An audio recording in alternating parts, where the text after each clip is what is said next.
Hey, everybody. It's Jim. It's Matt. It is Tuesday. Matthew, after 2.5 years of attempting to get a deal done with the state of Missouri, it looks like the Kansas City Chiefs are headed to Kansas. Mm-hmm.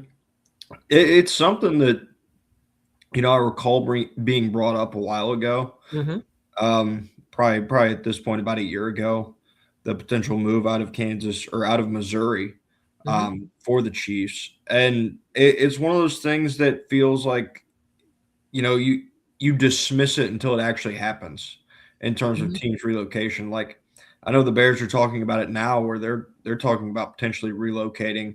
Mm-hmm. If they're not able to get a deal done, they're kind of going hat in hand, asking for a handout to the city of Chicago. Right. Um, but yeah, it's an interesting move that now is going to take.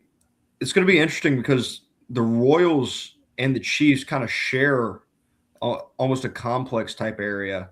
Well, they do. It's called the Harry S. Truman Sports Complex, and on one side of it is the Kansas City Royal Stadium, which is Kauffman Stadium. And then at the other end is Arrowhead.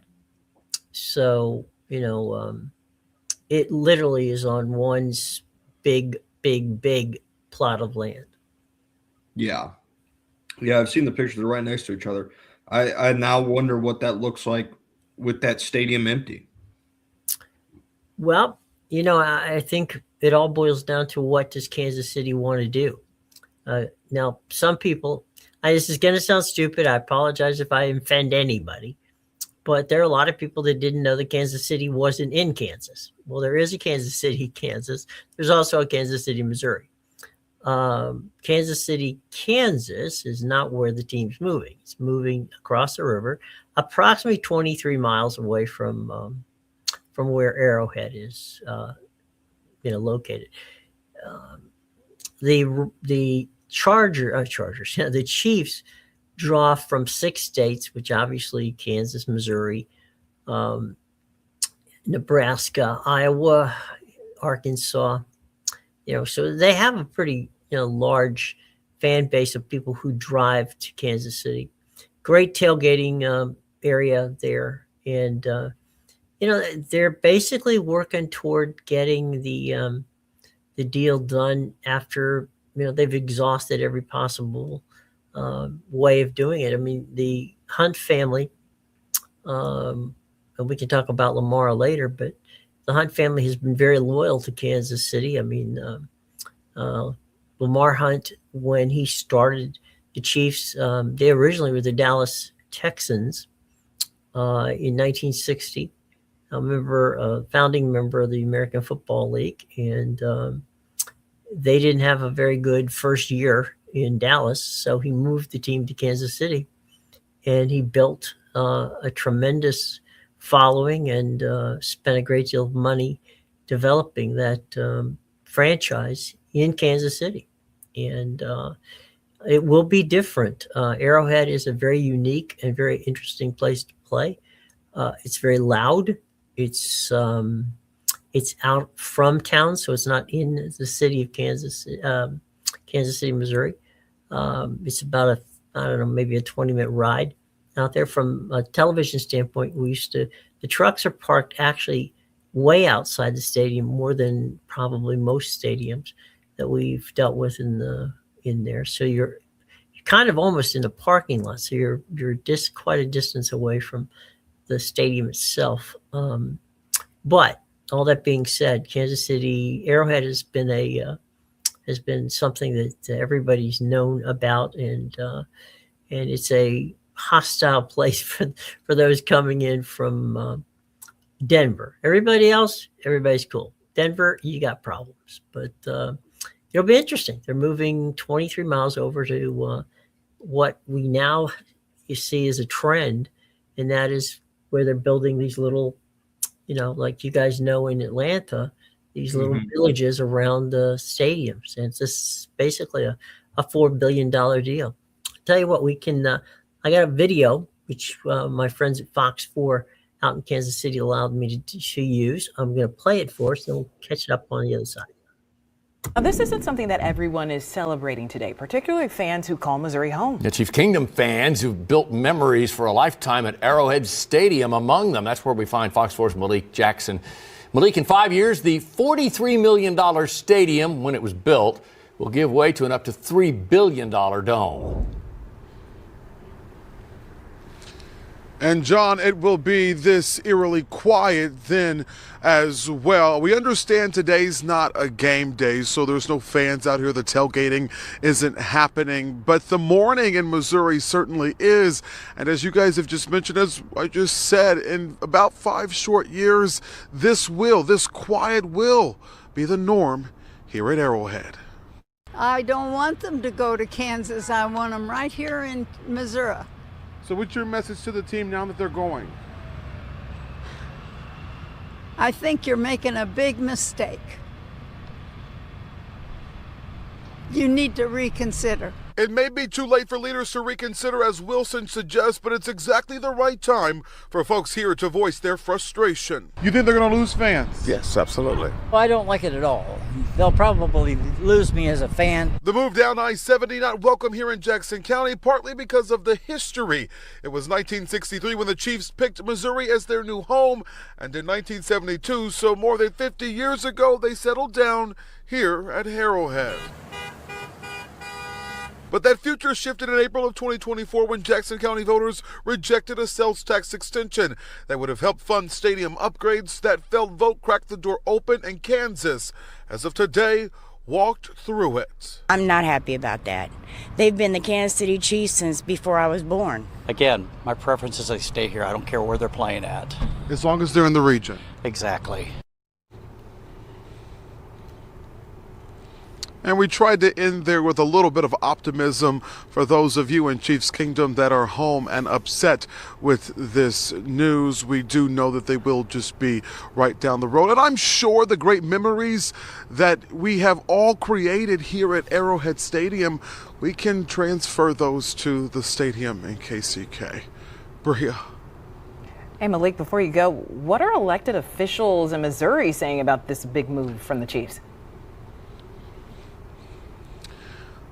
They've had a lot to say up to this point, but today we've had a hard time tracking them down. We have heard back from a few at this hour. One of them compared this to this cross rivalry between Kansas and Missouri, saying that it is alive and well, as Dave just mentioned a few moments ago, but also understood the point that this is a big move, and he believed that it was undermining a fan base and that Kansas was taking a big political risk, one that is not just with the fans, but the idea of these star bonds. We know that star bonds have not always been successful, so it is a risk, but one that Kansas, of course, today says that they're willing to take. And this same source compared it to 52 years of marital bliss, and then Clark Hunt today coming in and blindsiding Missouri. I'm not sure Mr. Hunt would think it was all 52 years of bliss, especially with the last 2 years, but nevertheless, Missouri leaders and this fan base in Jackson County certainly does feel blindsided. Back to you guys. Malik Jackson live. There you go. Thanks to our buddies at Fox 4 in Kansas City for allowing us to use their news video. Again, visit their website. It's video was courtesy of our buddies at Fox 4 out in Kansas City. I mean, I can see where Kansas City fans are upset, but frankly, isn't that about the same distance from downtown Atlanta to where Cobb County and the stadium is out in Atlanta? Yeah, I mean, that's pretty much the difference of the Braves moving from Turner Field to their current complex in the Battery, which is on the northern side of Atlanta, really more in the suburbs in Cobb County. In fact, it might be farther, especially with the Atlanta traffic. That's a good point. Yeah, interesting that's what that's what's going to drive fans away. I wouldn't really get the ups. Like I don't really understand why they're upset. at least from those people's perspectives, because you would assume that they would have needed some form of taxpayer funding, which, if I recall correctly, was what the Hunt family was looking for in order Yeah. to stay in Kansas City. They didn't get it. Now they're moving. So no, I don't get. I mean, yeah, they cross a border, but it's not like they're moving, 100 miles away or something like that. It's I think it's two things. One, there is a tremendous amount of passion for the Kansas City Chiefs in Missouri.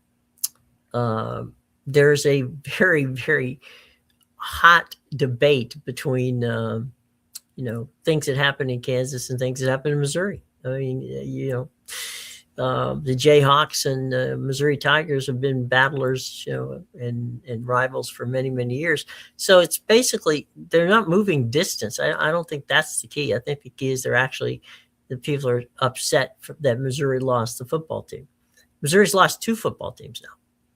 They lost the Cardinals in St. Louis, and now they've lost the Chiefs in Kansas City.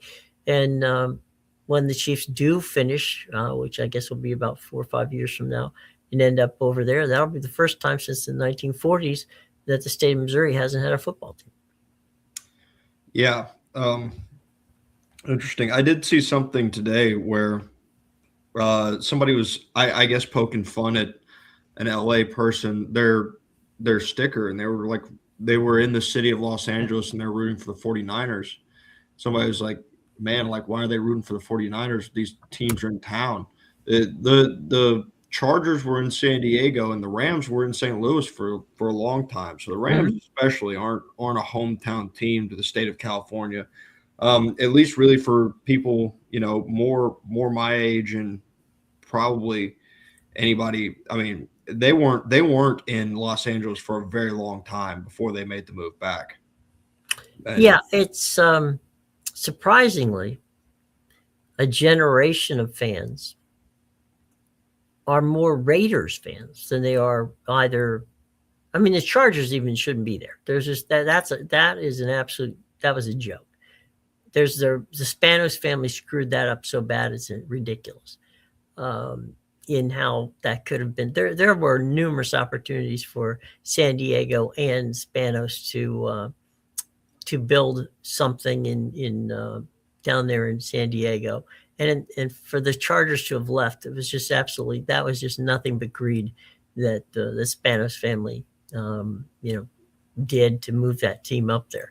The original idea was was actually the Chargers and the Raiders together. But that was in another part of of Los Angeles County. And when the league said, wait a minute, we want to get in on this, and the Rams want to come back, how about the Raiders and the Rams? Well, because that way they'd have an NFC and an AFC team.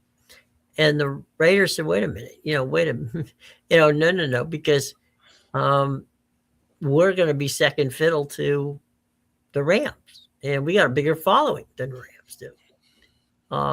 It might be interesting for folks to know that the Raiders broadcast both on radio and their preseason television games are aired in Los Angeles still and have been for years. So, once they left LA and went back to Oakland, now they're in Vegas, they never lost that fan base in Los Angeles. yeah, I mean, we can, maybe this will sound rough, but they do have a large Hispanic following, and that is prominent throughout the state of California. And for whatever reason that is, I don't know. But yeah, especially in LA, there's a predominant Hispanic community in LA. So that would make sense with the following that they have and where it is. And I don't understand I know the financial aspects behind doing it, but it does always, like, it makes me curious when teams move in such a way. Like when the Rams moved out of St. Louis, they weren't really leaving they left a decent sized fan base, but they weren't leaving like a large contingent of fans. It felt like a move in Oakland where you're leaving a strong contingent of fans to go somewhere where you really don't have anything. And you've seen that partially in the way their stadium has looked at times, throughout their time being in Vegas. And the same can be said for the Rams in LA as well, where that stadium has just been taken over at times. Yeah, more so though the Chiefs. Not the Chiefs, Chargers.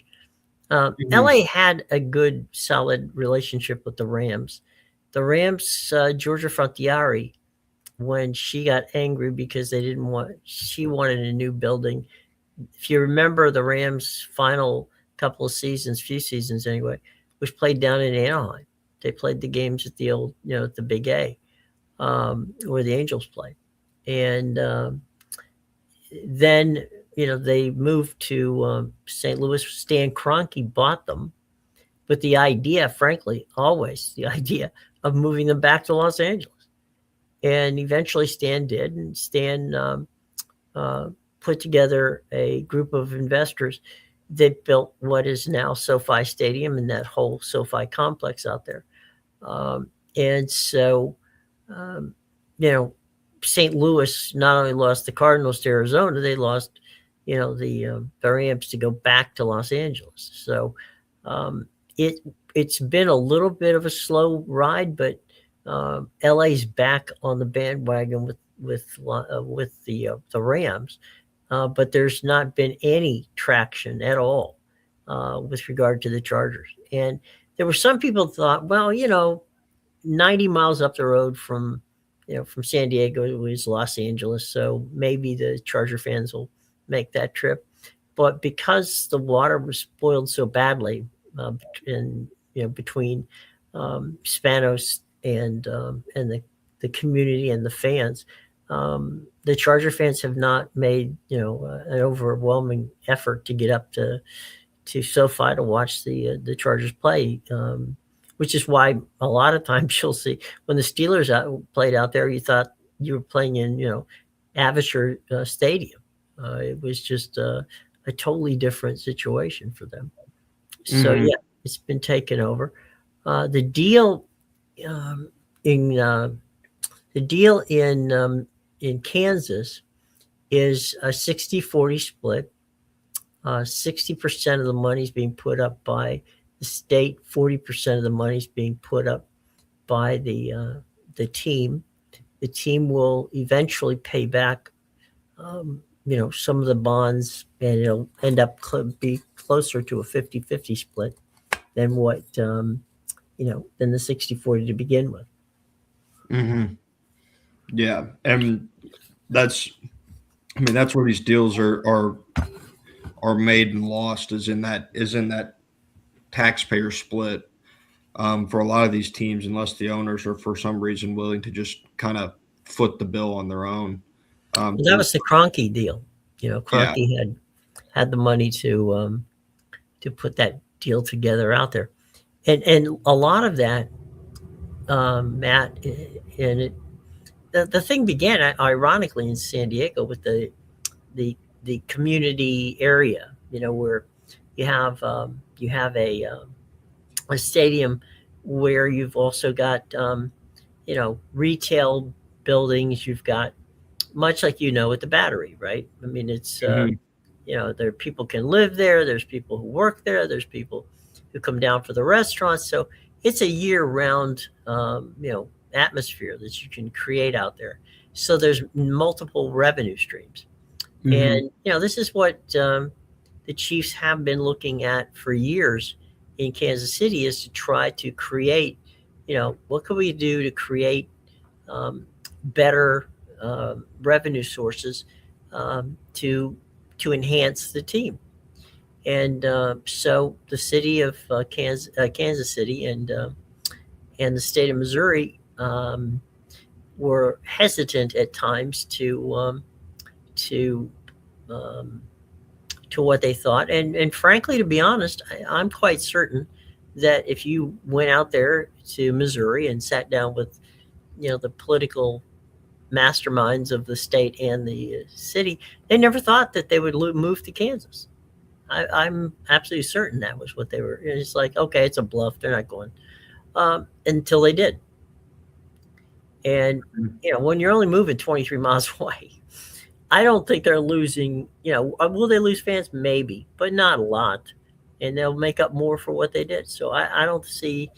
I don't just think that this is earth shattering.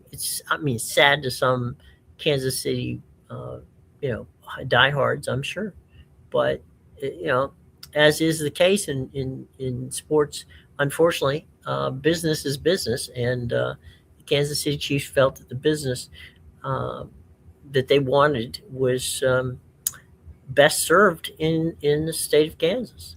Mm-hmm. I do have something because I saw somebody point it out on X or Twitter today.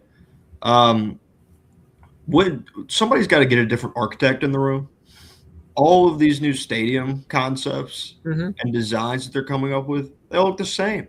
Like, yeah, there's like small little unique features about certain ones, but man, they're just hitting copy and paste on the same dome with the same lights, and you need some originality in the stadium design. Otherwise, there's nothing unique that probably feels like you're going. Let me rephrase that. You're going to get to a point to where the uniqueness is gone from this stadium design. Really, like the one that's sitting right here behind us.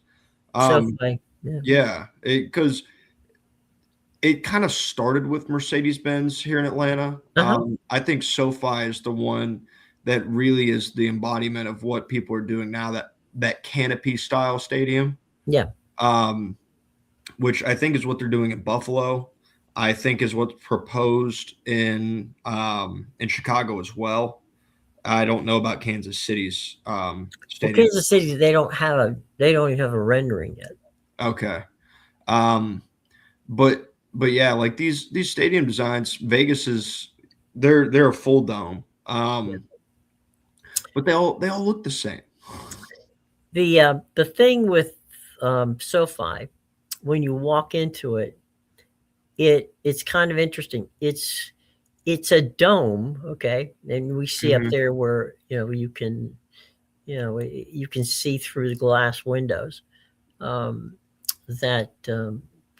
doesn't snow much in Southern California, so you can get away with the glass windows. So it never rains. It's it never rains in Southern California until now. But the thing that's kind of funny here is that it's technically a dome, but it's really not. It's kind of like they covered over the stadium because it kind of hangs out there, and you can still have the fresh air from coming in. Buffalo is more like Miami's Hard Rock, where the fans are somewhat protected by by an awning of sorts. If you look at the Hard Rock from the roof, you'll see how that's kind of like it's still open air, but there's there's a protection of the fans from potential of rain in the Miami area. You're still going to get wet, but not as wet. The situation with the Cleveland Stadium and the proposed Chicago Stadium and this Kansas City Stadium are pure domes. Same with Washington, with that stadium, which is kind of unique. There's some interesting pieces, and there's a lot of wood in the Washington Stadium, which I thought was kind of interesting. But you're right. There's a lot of copy and paste stuff. The Browns' new building, which they will be going into in Berea, which is basically kind of like what we're talking about with Atlanta and Cobb County out there. It's a suburb. It's not far away, but we're getting to these villages that are being built as opposed to the old, put the stadium downtown or put the stadium somewhere where, in the case of Arrowhead, it was out by the interstate where people could come from, as I said, 6 different states to come and enjoy football in Kansas City. Outstanding tailgating out there. Hope that doesn't change. But You know what? I think that the thing for Kansas City and kind of part of the charm of the Kansas City experience at Arrowhead was the fact that it was outside and it was loud. Mhm. And you saw that fans didn't care about the fact that it might be 12 degrees, or 7 degrees or whatever. They showed up just like the Buffalo fans show up. You might be losing your advantage. I know for a fact in Minnesota, in Detroit. I mean, yeah, do you want the dome's going to give you protection from snow and the cold, and that's a good thing, but it takes away any advantage you have. I mean, Yeah. I know when Tampa Bay used to play up in the you know in the division, when we used to go up and play Detroit and Green Bay and Minnesota, every one of those stadiums were outside, and I can guarantee you. Well, wait, the yeah, I think it was because that was might have been before the Pontiac Silverdome, but anyway, it was not pleasant. I can tell you, going to Chicago and going to Minnesota and going to Green Bay and Detroit all in the wintertime was not fun, Mhm. and there was a definite advantage. Yeah, it is a certain aspect of, and I've heard players talk about, Mhm. trips to Kansas City, how it feels the most college like. Yeah, Um, it's a good point. yeah, it feels the most college like. So there is a definite aspect of what will they be sacrificing in making this move? Like, are they going to sacrifice that atmosphere? Not even from a weather standpoint, but just from a fan standpoint alone. Mhm. Right. You can't really. You would assume that them moving doesn't, change the way people feel about the team, or at least not all of them, unless they live in Kansas City, like some of those people in the news Mhm. The clip. clip that you played. Mhm. But you wonder what effect it'll have on their overall environment, because it has been something that's very real, and it was something that was talked about in a very real way through these years when Kansas City's been running through the AFC. It's Mhm. Yeah, they're running through it, but they're getting the 1 seed and they're playing these games at home, and that's Mhm. such a big advantage for them, Mhm. and it has been. And so now will they give that up in their move? I don't know. And also an interesting note, because you're talking about the LA stadium and the canopy design Mhm. that it is. Um, so back in 2022, really New Year, right Mhm. after New Year in 2023, Georgia was playing in the national title out there in SoFi. Mhm. SoFi is still relatively new at that point in time, Yeah. and apparently most of the people in the state of Georgia that were going out there for the game believed it to be a dome, like Mhm. they had in Atlanta, and they're going out to California, so they're not dressing heavy or They expecting didn't any kind dress of for it. Yeah. like that. And there was people in the top section of it Mhm. because of the canopy design. The Yeah. way the wind was blowing that night, there was also rain, so there was people in the top sections of that stadium that got soaked that Yeah. night because of the wind and the rain that came through. So these stadiums are protected, but they're not 100% protected by any measure. No, and that's where SoFi is unique. Um, it won't be unique to the new stadiums, the ones like I said, Buffalo's building, with the choosing not to put the dome there. From that standpoint, but no, it's an open air. It's a concept, which, by the way, frankly, that was when Clark. They just mentioned, Clark Hunt, who's the president of the Chiefs, the third generation of the Hunt family. That was what he had suggested, was that they don't tear down Arrowhead. They just put together, a renovation that put together a canopy over it, much like Mhm. SoFi. He thought that would be, better for better for the fans. And, at the end of the day, what these guys want, and look, I am totally against public funding for NFL football stadiums. Um, you know, it just doesn't. It's not cost effective, right? because you're only gonna play, if you're lucky, 10 games in that stadium a year. So you have to figure out what else you're going to do with it. If it's an open air stadium, there's not a whole lot you can do with it. You can have concerts, maybe, yeah, sure. But the dome stadiums become much more valuable because that they can then again hold concerts. They can have Final Fours. They can have a number of different events that they wouldn't be able to do outside. Mhm. So I get that part of it. Obviously, the Super Bowl situation, the NFL's most of the time rewards people who do stadium renovation and give them a Super Bowl. And I would imagine such would be the case in Kansas City and in Cleveland and other places.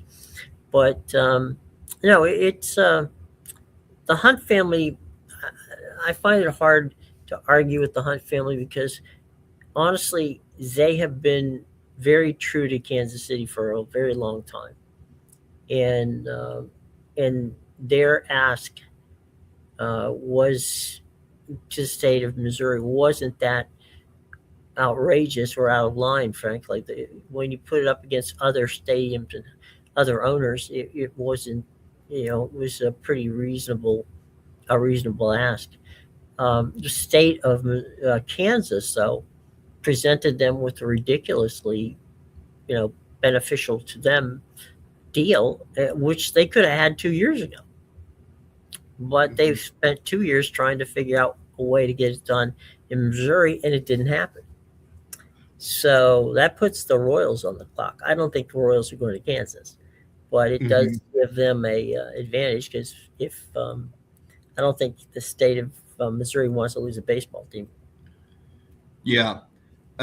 Speaking of deals that have been in the works for 2 years and really got right towards the goal line in the middle of this season, USC and Notre Dame will no longer be playing their rivalry.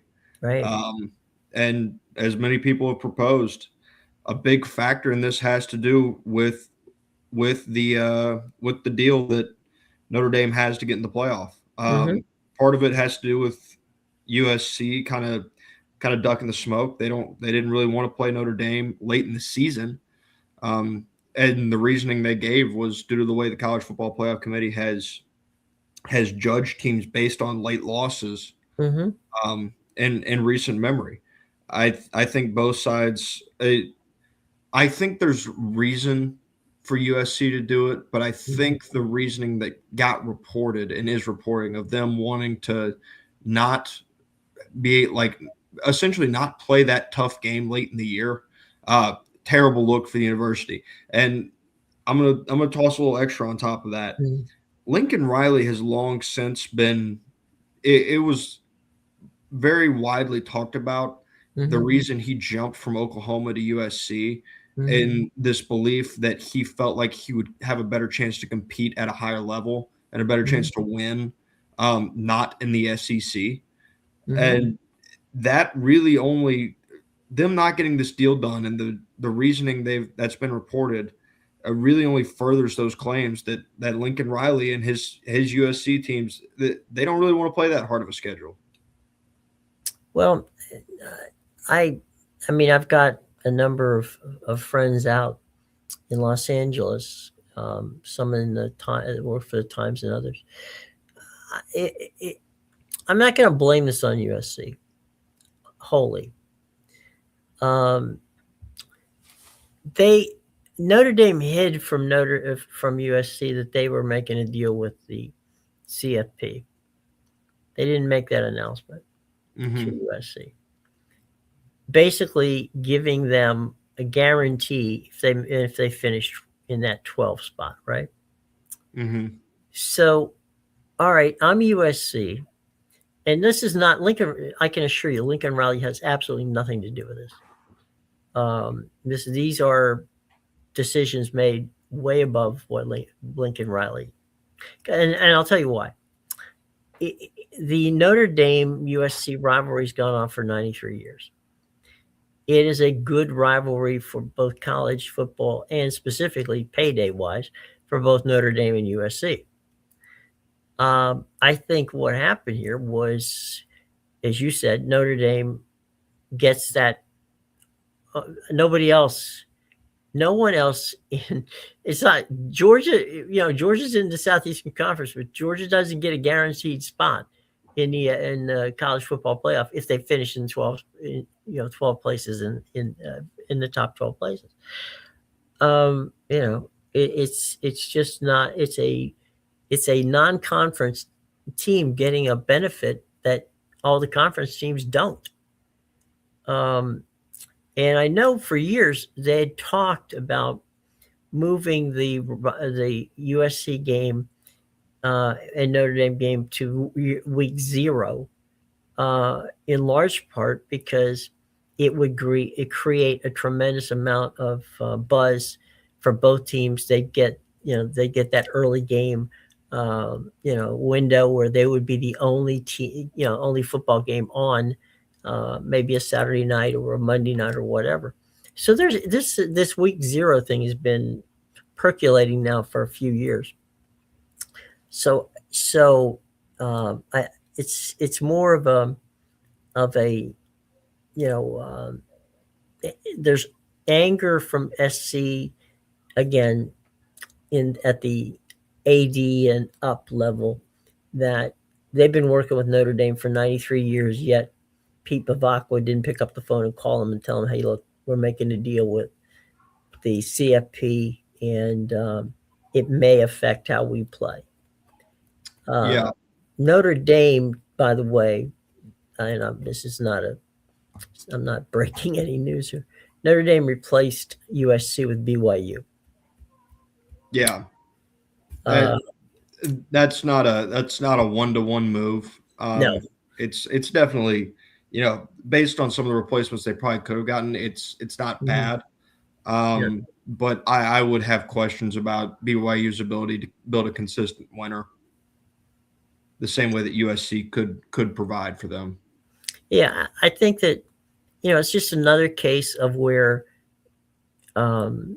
greed and arrogance, to some extent to both sides, basically has cost us one of our most enjoyable rivalries. Yeah, it's a really good game.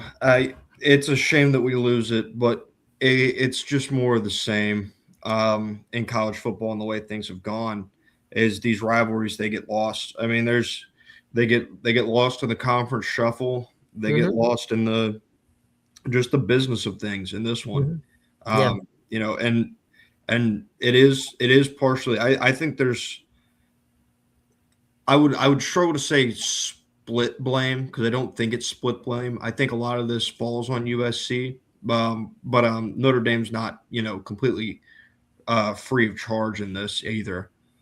But there's just so much because you lost Bedlam when you did the conference realignment. You're losing the Apple Cup, the civil war between Oregon and Oregon State, unless those teams continue to figure ways out to keep playing those out. Like these are rivalries and matchups that you're going to continue to lose. It maybe the Civil War doesn't mean a lot to me and you because coming from Florida and Georgia and the East Coast and stuff like that, but it probably means a lot to the people out in Oregon.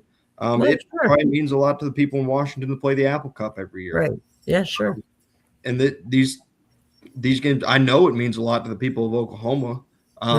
Bedlam does. Yeah. And so these are games that you lose in this shuffle that continue to. It's impossible to tear apart the fabric that has created college football. But at some point, when you keep pulling at it, you're going to be left with a tattered rag of what used to be. Okay, but let me throw something out here. Let's. It's not like these games couldn't be played. Okay. I would suggest that the USC model or concept. Let's play the rivalry games in week 0. Yeah. Yeah, I mean The that's reason why you can't, because you're scheduling our sisters of the poor anyway. mhm. So replace that with a meaningful game, a rivalry game. Pitt and West Virginia, backyard brawl. Go ahead and do it then. Do the, Mhm. do Oklahoma, Oregon State, Washington State. Do it then. It's Mhm. the early part of the season. If you lose that game, we all know the whole routine of, you don't want to get nailed at the end. You want to get nailed at the beginning. Mhm. You know, I don't see why that. I mean, some of these week zero games are just absolutely jokes. Yeah. You could have the holy war between BYU and Utah at the beginning of the season. Mhm. So even some of the conference rivals, I wouldn't say Florida State. I mean, sorry, well, you could say that Florida and Georgia, you play that when you play it. But Mhm. some of these other rivalries that, because of conference changes, because of different scheduling issues, have become a problem. That's not a problem if you make it a week zero. And to me, week zero, which is normally not a very entertaining weekend, there's a couple games here or there, but some of these games are meaningless. I think you would have a lot of fun knowing each year that you're going to play that game to kick the year off. I think that would be a hell of a kickoff for the week zero games. Yeah, and as college football continues to evolve and this playoff continues to expand, which it always was going to when you started the chain of expansion here. Sure. But as the playoff continues to expand and continues to get larger, you run out of excuses if you're these athletic directors to not play these games, to not maybe adopt this week zero model where you're working on rivalries or bowl games or something like that to really start your season off, because you have more leeway now. What you've done is, when you continue to expand this, you're diluting the regular season. If you're going to dilute the regular season, then give me more games that are worth watching. It's not something that I love. It's not a model that I love. But if you're going to do it, there's a right way to do it. And that right way is figuring out these rivalries and figuring out these bowls and finding this stuff out. I'm not sitting at the head because I don't know what the heck I'm talking about in terms of the logistics of this stuff, but these guys do. And it's going to be their job, and it's going to fall on them to figure this out, because they're the ones that wanted this expansion. And it's not like these games being played on week zero is costing them money. It's going to be bringing money into the university. So they'll have a lot to gain from it, but they just seem, I don't know, uninspired, unmotivated to do so for whatever reason that may be. Here's the other parts of the week zero deal, right? The money that ESPN and some of these other networks are not getting, because believe me, after this year, the bowl people are going to get real tight about what we're going to sponsor and what we're not going to sponsor, because they've been pillaged by 200 and some odd players choosing not to play. So they're not getting the quality of teams that they signed up for and that they're paying for. But the joy of these rivalries, right, that you're talking about, like Bedlam, and like we talked about the backyard brawl, and we talked about the the Holy War, and SC and Notre Dame's an outlier in this case. Those are regional. I mean, it's not like you're talking cross country. Those are regional rivalries. And to me, if I could get to see, let's say Pitt and West Virginia, okay, just picking that up. They're 70 miles from each other. Okay. So, if, I'm going to get jazzed for the opening of football season, because I get to see that rivalry again. And it's for the first time, in a while. It's such a cool thing that I don't have to worry about now that logistically, if you're in the Big Ten, You got to fly cross country to watch some of the games that you may want to watch. Here you get to drive someplace. Mm-hmm. So, I think this would be something that it's so much has been taken away from fans because we all like the regional. SEC is the only one that stayed relatively tight to the footprint, right? Yeah. Everybody else is scattered all over the place. Mm-hmm. You're screwing the fans. Okay, let's be fair about this. You have not taken the fans or the students or anybody into other than the athletic department into this deal. Mm-hmm. Because, the fans do not. You're asking the fans to travel cross country to watch football games of their teams. I mean, come on, that's ridiculously difficult for the most average person, right? Mm-hmm. But you could repay the fans by giving them a week 0 where you have meaningful in maybe it may not mean something between Kansas and Missouri from a standpoint of, a national championship run. But what it does mean is you can go and you're giving back to the fans what you took away from them, which is the regionality of the original way conferences were put together. Mm-hmm. Yeah, and I think what is confusing to me is that the entertainment value that a lot of these rivalries can bring is such a marketable product for a lot of these for the television networks. Like the ESPN, I think, has benefited greatly from the past couple of years of having the backyard brawl back on.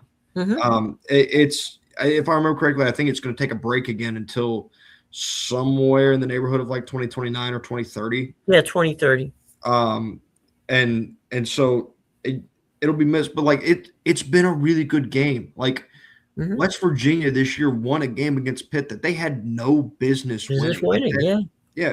There's aspects of this, like the Kansas and Missouri game this year was fantastic in terms of a product that they put on.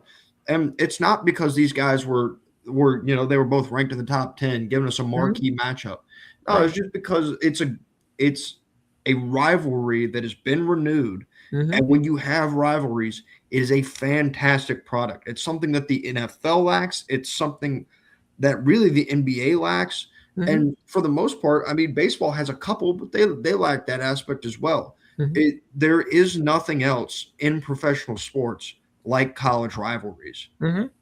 And so when you take them away, you're taking something that is an extremely valuable and marketable product, really off the screens. Yeah. And the other thing too, with the week 0 type thing, because at that point ESPN doesn't have everything nailed down, you would have cross promotional deals where NBC would have one of the games or 2 of the games, CBS would have them, Fox would have them. So you've got opportunities there to have multiple networks carry these games along with ESPN, so that you could work out a deal where you could start on a Friday night and end on a Monday night and see games all the way through, which could include Sunday because the NFL's not playing at that point in time. Yeah, and I'm curious as to, and I'm sure they have to a certain extent, but I'm curious why like TV networks and executives don't like try to encourage these rivalries, or maybe step in and try to help schedule these rivalries more. And you'll know about this better than I do. But I mean, all things considered, like you would need somebody that can literally sell ice to somebody living in an igloo in order to be able to get me to watch like the Titans and the Cardinals this season in the NFL. But man, when you take like Montana and Montana State, they're FCS football teams. I'd rather watch that than the Cardinals and the Titans. I would. It's a better game. It's more intense. You feel the passion. There's a certain aspect that really kind of comes through the screen that you lack in the NFL and that you lack in the NBA and these other professional leagues. that you don't lack in college sports, and yet I feel like it's not marketed well enough right now. I think part of it is that from a television standpoint, there's an assumption that that all the NFL games are, worthy of watching, and I think that's where they missed the boat. I mean, we were talking about the backyard brawl. I guarantee you that most of the country would watch that versus the Cardinals and the we'll say the Cardinals and the Indianapolis Colts. I mean, I have no interest in the Cardinals and Indianapolis Colts. I don't care what the hell happens in that. I mean, to be honest with you, the Colts and the 49ers played last night, and I didn't really care. I didn't watch it. Yeah, it didn't matter to me. Philip Rivers had a good day. I couldn't have cared less. And I mean, that's a storyline right there. Philip Rivers is playing. And not only that, he played a fantastic first half. I saw it coming across my timeline. I still didn't care to turn the game on. So it's something that I just don't understand, at least from the marketing standpoint, because it feels like they have these little nuanced aspects, but instead they just like to paint college football with this nice broad stroke every time they do it. Yeah. And the thing is, all of the networks we're talking about all have relationships with college football. Yeah, Fox, CBS, ESPN, all of them. Yeah. TNT. Yeah. They all have relationships with it. Amazon has tried to have relationships with it, but that's not going to be that. They're not going to hold that out for a long time. So there's that. Real quick, we want to mention, of course, our buddies at Zach Bobo Realty, 770-876-2790. Check our little ticker at the bottom there. Zach is a friend of the program, and we encourage you to pick up that phone whenever you want to buy a new house in the Southeast, in Georgia and Florida, anywhere in the Southeast, specifically in the Georgia area. 770-876-2790 is Zach's phone number. You call him up, he'll hook you up, and tell him that you saw it on our show, and that Matt and Jim tells you to pick up the phone and call Zach. Call him. He's going to help you out getting that either starter home or that forever home. Either one, he's got you hooked, okay? Zach Bobo at ERA Sunshine Realty, 770-876-2790. Thank you to Zach. And back to the show. There's something looming here on the horizon, which falls in the category of sports and television. So going to get you involved here for a second. DAZN, which is one of the largest streaming services of just strictly sports in the world. It's not known much here in the United States because it's pretty much basically combat sports, boxing, MMA, that sort of thing. Unless you're in Canada, where they have the NFL and they have a bunch of other sports which they stream up in Canada. In Europe, they own the NFL rights, the NBA rights, and a number of very important soccer, properties. They're trying to buy a group called Main Street Sports. Okay, now Main Street Sports, for those of you who don't know, used to be the old Diamond Network, which used to be Bally's, and now it's FanDuel. If they can't get that deal done by sometime in January, and things either drag on or they don't get the deal done,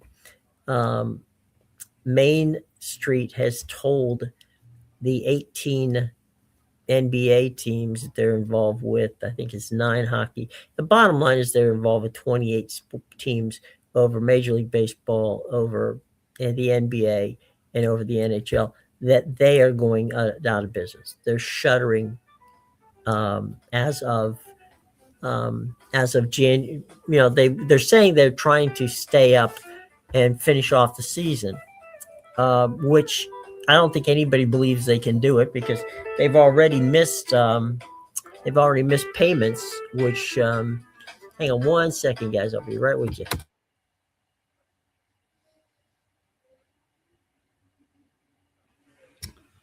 I will say I would fill the space with what Jim's talking about, but I don't have the specifics like he does.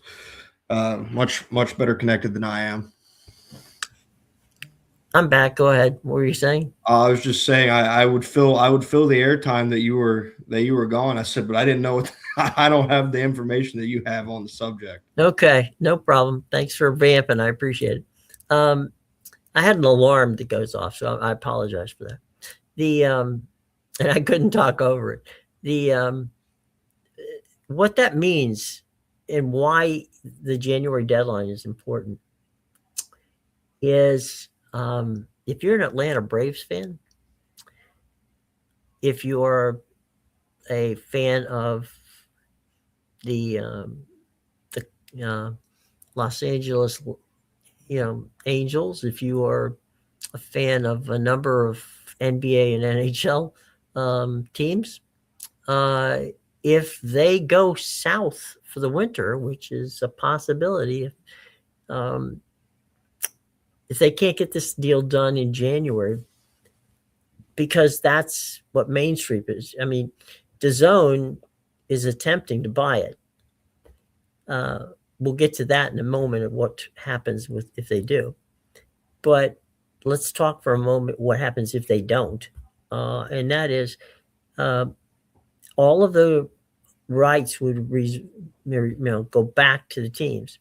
Well, if you're a Major League Baseball team, and you're sitting there, and in January that you have no television deal beyond what happened last year. First of all, you're not getting the money that they were telling you they were going to pay you, so that's out the door. But now you have to worry about how do I get my games on locally? Mm-hmm. And I think what we're going to see is a hybrid situation where we're going to see baseball games go back to broadcast television along with the streaming component. It's what has happened in the NHL and has happened in the NBA with teams that didn't trust this FanDuel deal. Now, let me also break a very important part to this. And I've seen all kinds of crazy, posts out there. FanDuel is fine. Okay. FanDuel's not going out of business. FanDuel bought the naming rights from Main Street Sports to call it the FanDuel Network. Mm-hmm. Okay. So FanDuel is simply a title sponsor, for lack of a better way of putting it. Well, it's actually the way to put it. They were the title sponsor. So Main Street, if they go belly up, right now, some of the teams have kind of dipped their toe in the water, Atlanta being one of them, where they have 15 games, I believe it's 15, on the Peachtree TV station, which I think is the old Channel 17, right? The old Turner Broadcasting TBS channel. And they've got 15 games there. My guess would be that they would rapidly try to figure out a way to expand that. I know that teams in Phoenix and in I'm talking about the basketball teams now. Phoenix, the Clippers, hockey teams like the Vegas Knights and the Lightning and the Panthers have all done deals with local TV stations in their market where they are airing all of their games. And Utah, by the way, same thing. Utah Jazz and Utah Mammoth, where they're airing the games on broadcast television, all of them on free over-the-air broadcast TV with a streaming package for anybody who wishes to have the streaming package. And also that allows the NBA, the NBA, the NHL, and Major League Baseball to help control the rights to the local broadcasts, which makes their package of total broadcasting, that you buy a season ticket type situation, much better, because now you can actually get your own local TV games in with all the rest of the other stuff.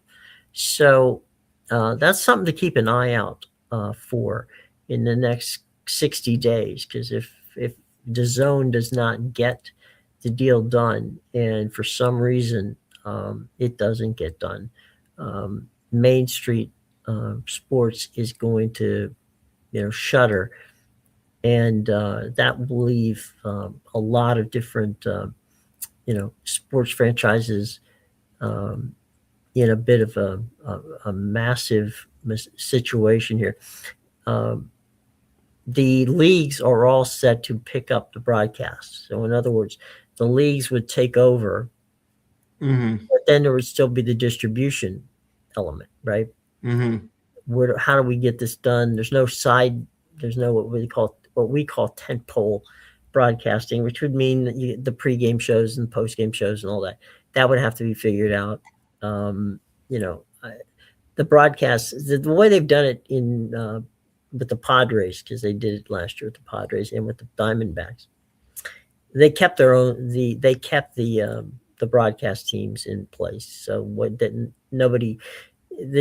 look any different, is what I'm trying to say, than what you saw if you were watching it on Bally's or on FanDuel. But it was paid for by Major League Baseball. The element here that would be distressing is that if Main Street goes under, then a sizable chunk of cash that if you're a baseball team or a basketball team or a hockey team, whatever rights deal that you had with FanDuel goes away, because they're out of business, and they are not. Originally, when they were Diamond Sports, they filed for Chapter 11 reorganization bankruptcy. They came out of that as Main Street Sports. The understanding is, in all the reporting, to be that way, and my own reporting to be that way, and I wrote it in Sports Talk Florida and Sports Talk New York. The deal is that they're going away. They cannot pay the money. The St. Louis Cardinals did not get their $80 million their payment of $80 million, which was due this month. There's $180 million in NBA money, which I would be stunned if they paid. Yeah. Jim, I'll hit you with the part that is local to me, at least, I find interesting. First off, just speaking from strictly a crowdsource perspective here, the people in Georgia would not be upset to see the Atlanta Braves off of the FanDuel Sports Network. They are not happy with the way it is covered. They find it incredibly difficult and tedious to be able to watch their home team in their home state. It's frustrated, feels like it might be an understatement based on some of the people that I've talked to about it, really over since they've had it. And that's going back to Bally Sports, really when they moved off of Fox Sports South. So it's been going on for a while now. And another aspect that I think is funny is, and because I don't know the numbers on the other teams, but I know that the Braves have a top 5 payroll in baseball right now, as things stand. And if they lose that check, I think is it going to like necessarily kill the operation? No, but it can't do good things for the the way the books look for the Liberty Sports Group that owns the Atlanta Braves. No, and if it looks bad for the Braves, what do you think it's going to look like for the Reds, Kansas City Royals, Tampa Bay Rays? All those teams that refuse to go to top 5 payrolls in baseball that probably can't afford to lose the funding in the same way that the Braves can. I think I talk about it more, and they have top 5 payroll in baseball now. And obviously we know that this obviously affects more than just baseball, but in baseball in particular, it's interesting in that aspect where it would change maybe Atlanta's competitive landscape going into the future. Obviously you have the collective bargaining agreement that will be renegotiated next year anyways. Well, to your point, what it's not going to hurt, right? It's not going to hurt the Yankees. They have their own network. Not going to hurt the Red Sox. They have their own network. It's not going to hurt the Phillies because they have their own network. Yep. So it's not going to hurt the Mets. The big markets. Okay. It's not going to hurt the Dodgers.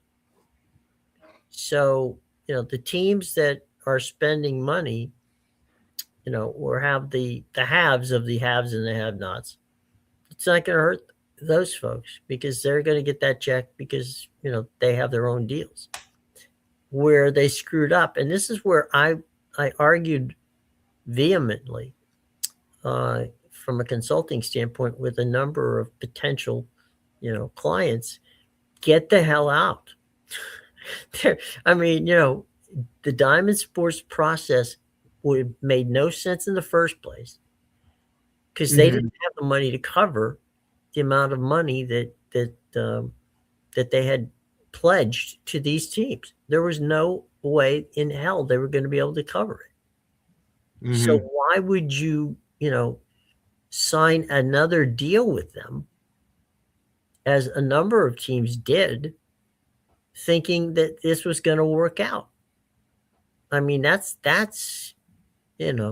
insanity. It was stupid. They should have gotten ahead of it, as opposed to, instead of being, if they'd have been proactive about it instead of reactive about it, they wouldn't be in this boat. They're not going to get that money. There's no way in hell that, under these new situations, that they're going to get $50 million, right? But they could begin the process of trying to figure out how they can get some money and how they can work with the, not piss off the fans from not having the broadcasts, and maybe even, work to better get at least more people in the building by utilizing these local TV stations as, giving them the opportunity to give you a tremendous amount of promotion, help you with selling tickets, helping with you within the community. So fine, you're not getting revenue from FanDuel, but you're getting more, you're getting revenue and getting people out to the ballparks. So, maybe that would have been a way to go. I know that the Panthers, the Lightning, the Utah Mammoths, I think is what they're called, the Jazz, the Vegas Golden Knights, the Clippers, they're all benefiting from their local TV deals. And they're benefiting at the gate because people now, people now can get there and they know what's going on and they like it. I mean, it's going back to an old model, that's for damn sure. But it's a model that was very effective in the 80s before, the regional sports networks got into the traction. Yeah, absolutely. So what was just out of curiosity, what was the big thing that that Braves fans were not crazy about with regards to Bally's and FanDuel? They just have not been able to access. They've been dealing with a lot of blackouts. They're not able to access the content easily. It's been pretty much, they feel like they've had to jump through a lot of hoops just to be able to watch the hometown team. And this is especially coming from a place where, they were on, every game was on TBS. Yeah, TBS, yeah. And then you jump to Fox Sports South, and they were on cable television for as long, really for probably the first 3/4 of my life. somewhere in there. They were on there for a while and easily accessible, and now with Bally and stuff like that. And I don't know if it's directly related, but it is something that happened in the shift when they went away from Fox Sports now to, well, what was Bally now is FanDuel. Yeah, I know that Chip Carey moved from over there to St. Louis during the time.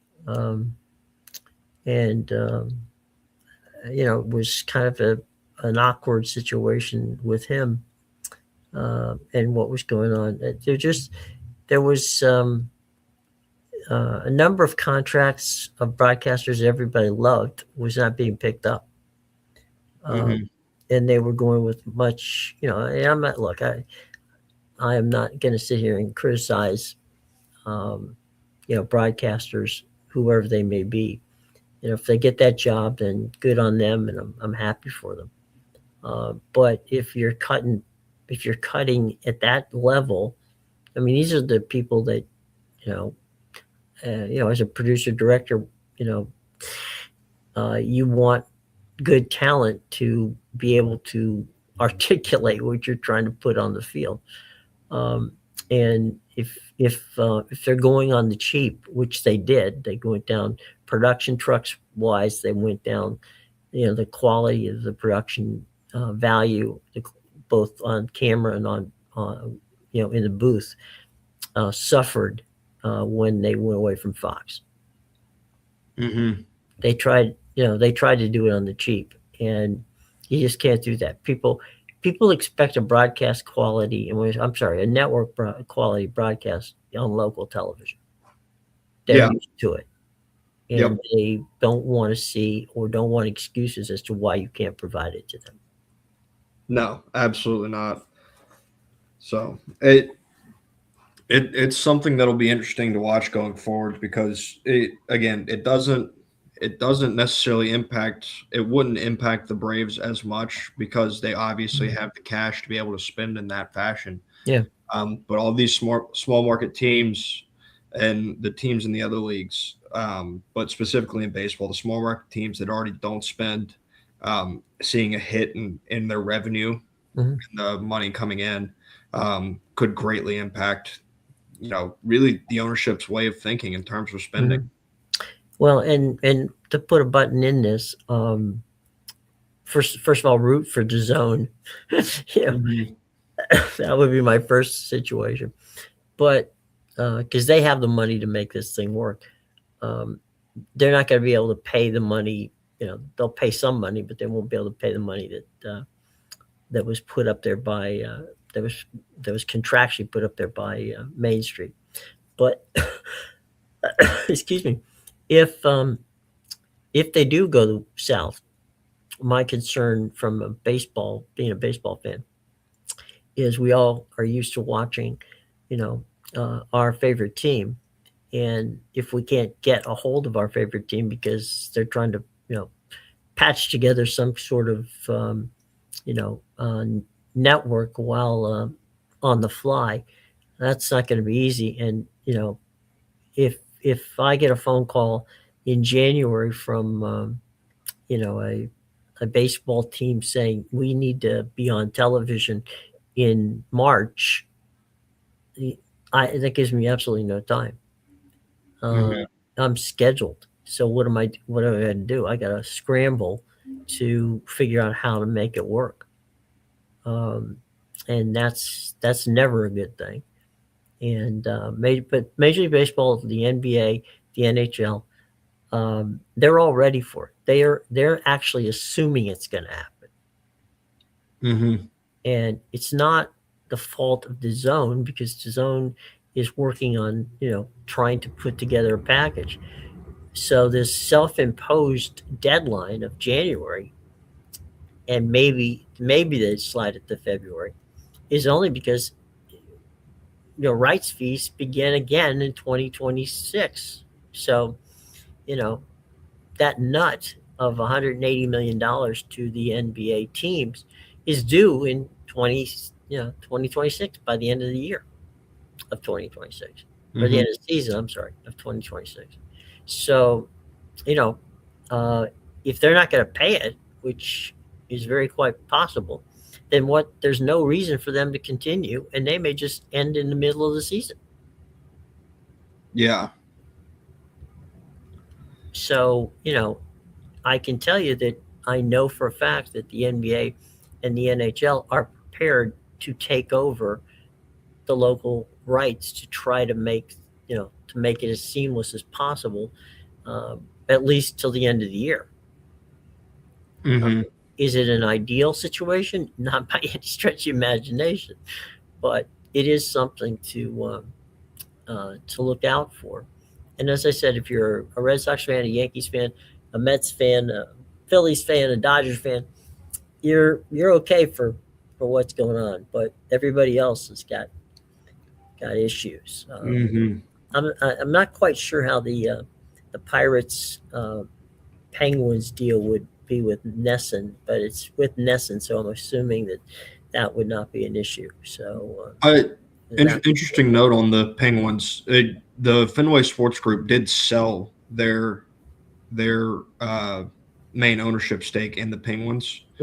I'm curious to see. Obviously, not now, but when rights negotiations come back up, I would be curious to see if NESN continues to carry the Penguins as well. Well, they owe them for this year, so that part is going to be taken care of. But beyond that, yeah, I mean, maybe they don't.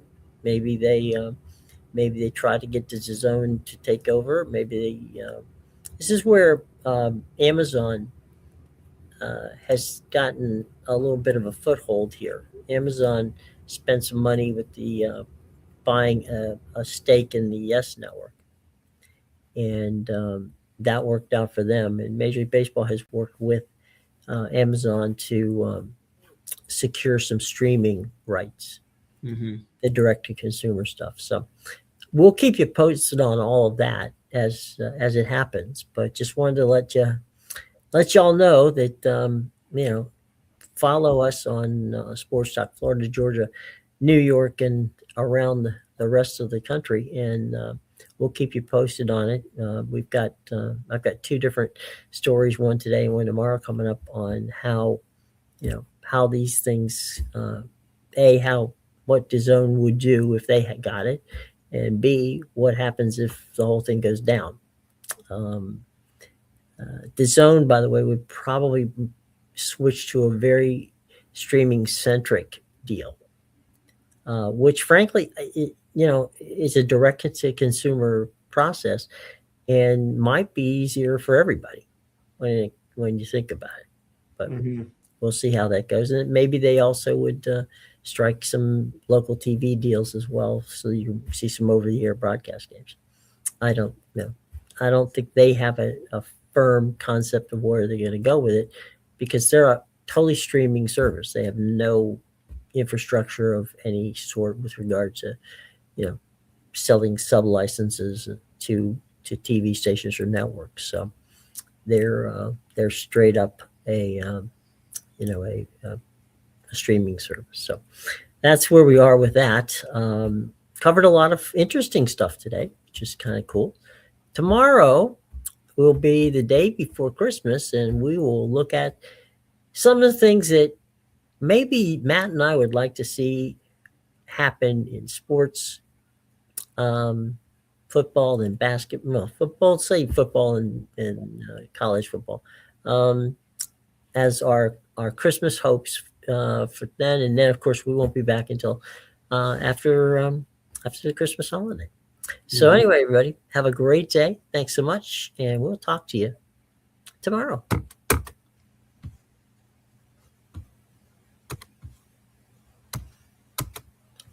I promise we